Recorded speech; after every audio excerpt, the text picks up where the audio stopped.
ભારતમાં આજે કદાચ સૌથી વધુ જો બોલાતો એક શબ્દ છે તો એ છે યુપીઆઈ કરી દો.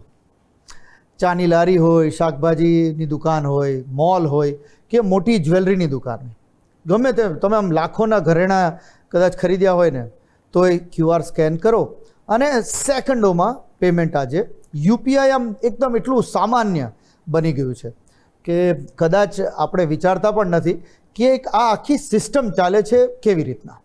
કારણ કે ગ્રાહક માટે પણ યુપીઆઈ મફત છે અને વેપારી માટે પણ લગભગ મફત જ છે.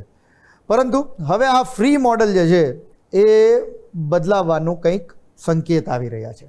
કેન્દ્ર સરકાર પેમેન્ટ એન્ડ સેટલમેન્ટ સિસ્ટમ્સ આ એક એક્ટ લાવી રહી છે. પેમેન્ટ એન્ડ સેટલમેન્ટ સિસ્ટમ એક્ટમાં ફેરફાર કરવાની એક તૈયારીમાં છે. સરળ ભાષામાં કહીએ તો યુપીઆઈ ટ્રાન્ઝેક્શન હવે કદાચ મફત ના રહે. પણ સવાલ એ છે કે ચાર્જ લાગે તો કોના પર લાગે? શું હવે યુપીઆઈથી આપણે પેમેન્ટ કરીએ તો આપણને મોંઘું પડશે કે જે વેપારી પેમેન્ટ લે છે એને મોંઘું પડશે? તો સૌ પ્રથમ તો ભારતમાં કેટલું યુપીઆઈ ટ્રાન્ઝેક્શન થાય છે અને તેનું કદ કેટલું છે તેને એક જરા આંકડાની દૃષ્ટિએ સમજીએ. માત્ર જુલાઈ 2026માં જ ભારતમાં 2300 કરોડ યુપીઆઈ ટ્રાન્ઝેક્શન થયા છે અને તેનું કુલ વેલ્યુએશન રહ્યું છે લગભગ 30 લાખ કરોડ. આ એમ સમજો કે યુપીઆઈના ઇતિહાસનો અત્યાર સુધીનો સૌથી મોટો મંથલી ફિગર છે. આજે ભારતમાં થતા લગભગ 90% જેટલા ડિજિટલ પેમેન્ટ ટ્રાન્ઝેક્શન્સ જે છે એ યુપીઆઈ દ્વારા થાય છે. અને જો પાર્લામેન્ટરી કમિટીનો અંદાજ છે કે આગામી વર્ષોમાં 60 કરોડ નવા યુપીઆઈ યુઝર્સ જોડાઈ શકે છે. દર મહિને 100 થી 150 અબજ યુપીઆઈ ટ્રાન્ઝેક્શન સુધી પહોંચવાની ક્ષમતા આપણી પાસે હાલના ઇન્ફ્રાસ્ટ્રક્ચરમાં છે. એટલે હવે યુપીઆઈ માત્ર એક પેમેન્ટ એપ નથી પણ ભારતનું સૌથી મોટું પબ્લિક ડિજિટલ ઇન્ફ્રાસ્ટ્રક્ચર છે. એક બહુ મોટો એક રૂતબો, એક મોટો મુકામ છે. હવે સમજીએ કે આ યુપીઆઈ કામ કેવી રીતના કરે.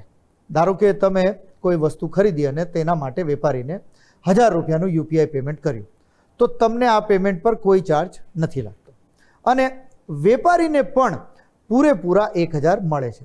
તેને પણ કોઈ ચાર્જ અત્યારે લાગતો નથી.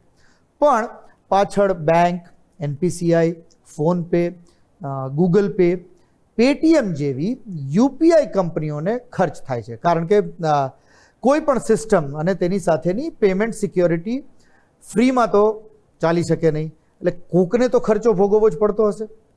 એટલે હવે ગવર્મેન્ટ 2000થી વધુ રકમના ટ્રાન્ઝેક્શન પર મર્ચન્ટ ડિસ્કાઉન્ટ રેટ એટલે કે MDR નાખવાનું વિચારી રહી છે. અને આ રેટ 25 થી 30 બેઝિસ પોઈન્ટનો હોઈ શકે. બેસિસ પોઈન્ટ એટલે શું કે 10.5 કયો તો એમાં જે 0.5 છે એ બેસિસ પોઈન્ટ. પોઈન્ટ પછી શું આવે છે તો એમ સમજો કે 0.25 બેસિસ પોઈન્ટ આ ચાર્જ હોઈ શકે છે. મર્ચન્ટ ડિસ્કાઉન્ટ રેટ એટલે વેપારી દ્વારા ચૂકવવામાં આવતી એક પ્રકારની ટ્રાન્ઝેક્શન ફી. એટલે જો એ ગ્રાહકે 1000નું પેમેન્ટ કર્યું હોય તો તેના પર MDR 0.25 થી 0.30% હોય તો એ વેપારીને મળશે 997 રૂપિયા જો 0.30 હોય તો, અથવા જો 0.25 હોય તો 997.50. આ જે 2.5 રૂપિયા કે જે 3 રૂપિયા એ વધે એ જશે બેન્કો અને પેમેન્ટ ઇકોસિસ્ટમ તરફ. ક્રેડિટ કાર્ડમાં આ સિસ્ટમ વર્ષોથી ચાલે છે, પરંતુ 1 જાન્યુઆરી 2020થી સરકારે યુપીઆઈ અને રૂપે ડેબિટ કાર્ડ પર 0 MDR લાગુ કર્યું હતું. હેતુ માત્ર એટલો હતો કે ભારતમાં ડિજિટલ પેમેન્ટ્સ ઝડપથી વધે અને એ પ્રયોગ તમને મને ખબર છે કેટલી હદ સુધી સફળ થઈ ગયો છે. આપણે જોઈએ છીએ રોજમર્રાની જિંદગીમાં આટલા બધા પેમેન્ટ્સ જે છે એ યુપીઆઈ થ્રુ થવા લાગ્યા. સવાલ એ છે કે અત્યાર સુધી કોઈ ચાર્જ નહોતો તો હવે જરૂર કેમ પડી ભાઈ? કારણ કે યુપીઆઈ હવે એટલું મોટું બની ગયું છે કે તેને મફતમાં ચલાવવું એ વધુ મુશ્કેલ બની રહ્યું છે.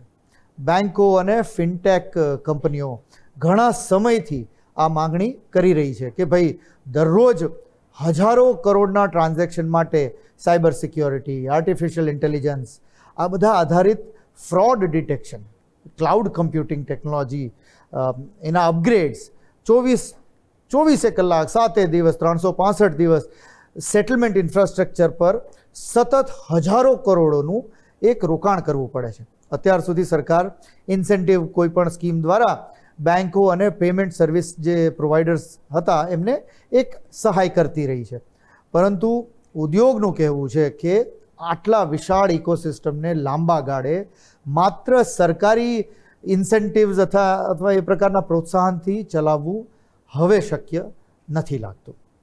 તો શું હવે ગ્રાહકોએ યુપીઆઈ પેમેન્ટ પર ચાર્જ આપવો પડશે? આ સૌથી મોટો સવાલ છે. આમ સીધી રીતે જોઈએ તો ગ્રાહકો પર કોઈ ચાર્જ અત્યારે નથી લાગતો દેખાતો. અત્યાર સુધી સરકાર કે આરબીઆઈ તરફથી ગ્રાહકો પર કોઈ યુપીઆઈ ચાર્જ મૂકવાનો હજુ સુધી કે પ્રસ્તાવ સંભળાયો પણ નથી. ચર્ચા પ્રાઇમરીલી મર્ચન્ટ ડિસ્કાઉન્ટ રેટ વિશે છે, એટલે કે વેપારી પર ખર્ચ આવવાનો છે. પરંતુ જો વેપારીનો ખર્ચ વધશે તો લાંબા ગાળે કેટલીક જગ્યાએ તેની અસર વસ્તુઓની કિંમત પર પણ જોવા મળી શકે. આપણને ગુજરાતીમાં એક બહુ સરસ કહેવત ખબર છે કે અંતે બધું કન્યાના કેળે જ હોય. તો એ કન્યા કોણ? હું અને તમે, કન્ઝ્યુમર. એક સમયે આપણે પેટ્રોલ પંપ પર ડેબિટ કાર્ડથી પેમેન્ટ કરતા હતા તો નાનકડું કંઈક કેશબેક મળતું હતું. એ જ રીતે યુપીઆઈ શરૂ થયું ત્યારે પણ કંપનીઓ એક આમ કેશબેક આપતી હતી. દરેક સફળ સિસ્ટમ એક દિવસ એવા તબક્કે પહોંચે છે જ્યાં સૌથી મોટો પ્રશ્ન ટેકનોલોજીનો નહીં પણ સસ્ટેનેબિલિટીનો હોય છે. અને આજે ભારત પણ એ જ સવાલ સામે ઊભું છે. શું દુનિયાનું સૌથી મોટું ડિજિટલ પેમેન્ટ નેટવર્ક હંમેશા સંપૂર્ણપણે મફત રહી શકે? કે હવે સમય આવી ગયો છે કે યુપીઆઈ માટે પણ એક રેવન્યુ મોડલ બનાવવામાં આવે જે આગામી 10 વર્ષ સુધી આ સમગ્ર ડિજિટલ ઇકોસિસ્ટમને મજબૂત રાખી શકે? કારણ કે યુપીઆઈ ફ્રી હોઈ શકે, પરંતુ યુપીઆઈ ચલાવતું ઇન્ફ્રાસ્ટ્રક્ચર કઈ રીતના ફ્રી રાખવું? એ તો ક્યારેય ફ્રી રહી જ ના શકે. આ એક બહુ મોટો પ્રશ્ન છે અને સ્વાભાવિકપણે લોકોના મનમાં પણ ચાલતું હતું કે ભાઈ મેં તમને પૈસા આપ્યા, તમારા પૈસા કોઈ બેંક એકાઉન્ટમાં ગયા, ત્યાંથી તમે વિડ્રો કરો છો. આ આખી સિસ્ટમ ચાલે છે, મફતમાં કઈ રીતના ચાલે છે? તો આજે ક્યાંક તો બ્રેક લાગશે અને એના વિશે ફરી કોઈક વિચાર કરશે કે ભાઈ આ ખર્ચ આપણે રિકવર ક્યાંથી કરીએ. તો એ બ્રેક આજે લાગ્યો.